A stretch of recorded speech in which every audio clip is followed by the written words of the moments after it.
Mr. President, last week Hillary Clinton got about 1 million more votes than Donald Trump, and yet here we are. Donald Trump won the presidency, and across the nation, everyone is wondering what happens next. It is barely a week, but we have already seen disgusting ideas emerge from Trump Tower.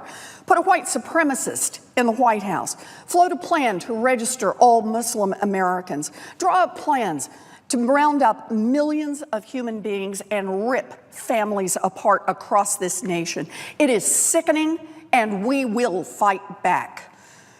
But hey, at least he promised to shake up our corrupt political system, right? I mean, after all, when President-elect Trump announced his campaign, he called out the politicians who were, quote, controlled fully by the lobbyists, by the donors, and by the special interests. When he accepted his party's nomination at the Republican National Convention, he said, "When innocent people suffer because of our political system has sold out to some corporate lobbyist for cash, I am not able to look the other way."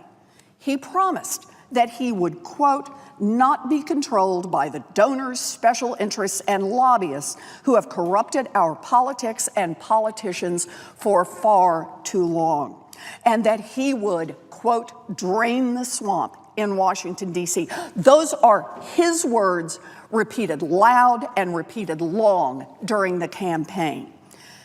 President-elect Trump has now named most of his transition team. So, how is he doing on his rock-solid, double-down promise to get rid of the special interests and the lobbyists?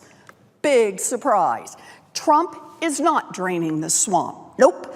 He's inviting the biggest, ugliest swamp monsters in the front door, and he's turning them loose on our government and on our economy. In just 1 week, the president-elect has elevated a slew of Wall Street bankers, industry insiders, and special interest lobbyists to run the show in his transition team. Let's run through just a few examples here. The guy in charge of staffing the Federal Communications Commission was on Verizon's payroll and has produced studies aimed at kneecapping the net neutrality rules. The guy in charge of picking the team that will decide energy policy in a Trump administration is a lobbyist for the oil and gas industry. The guy picked to staff up the Department of Agriculture is a, quote, veteran food and agriculture lobbyist whose firm has raked in millions representing the food industry. The guy leading the transition for the Environmental Protection Agency has been paid by the oil industry and denies that climate change is real.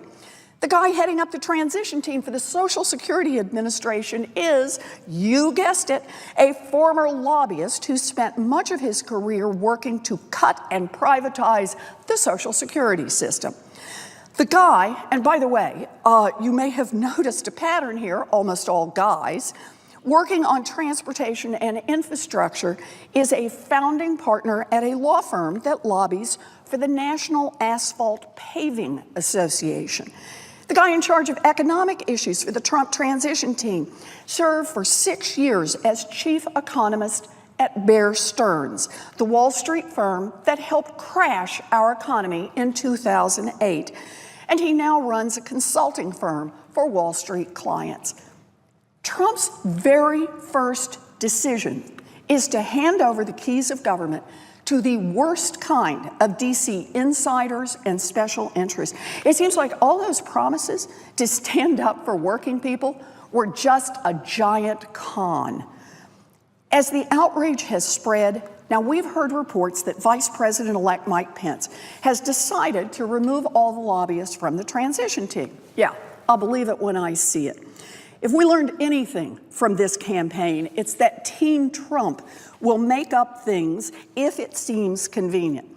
Last night, we already heard another version of this story. It seems that lobbyists can come on board, but only if they drop their formal lobbyist registration when they join the team. You know, swamp monsters today, swamp monsters wearing clean shirts and ties for the transition team tomorrow, and swamp monsters once the transition is over. Put a clean shirt on Swamp Monster doesn't change anything. They have already had ample opportunity to stuff transition plans with ideas that will be good for their well-connected clients, and they will be disastrous for everyone else.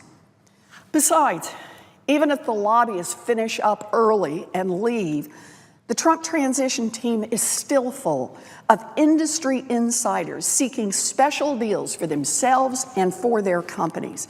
This isn't subtle, and you don't have to take my word for it. Here's how Politico put it this morning. Quote, a populist candidate who railed against shady financial interests on the campaign trail is now putting together an administration that looks like an investment banker's dream. In the same article, one historian said, quote, you'd have to go back to the 1920s to see so much Wall Street influence coming to Washington. So what happened? How come the guy who spent the election tweeting, I'm not controlled by lobbyists or special interests, is stuffing his transition team full of lobbyists and special interests? Well, when you ask the president-elect about his flip-flop, he says he needs lobbyists on his team because, quote, they know the system.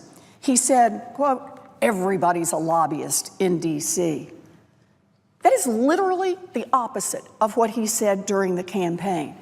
And it is also not true. Many Americans, both inside and outside Washington, have plenty of expertise to serve the American public without being bought and paid for by special interests. You know, Americans are angry about a federal government that works for the rich and powerful and that leaves everyone else in the dirt. Donald Trump knows that. He talked a good game during the campaign, and he promised to end corruption. He promised to drain the swamp. And after 1 week, we've seen what Donald Trump's promise means. Nothing.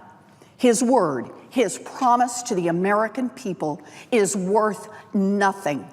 Well, Mr. President-elect, let me be clear. I am ready to fight on behalf of the millions of Americans you have lied to. That includes the millions who voted for you and the millions who didn't. Thank you, Mr. President.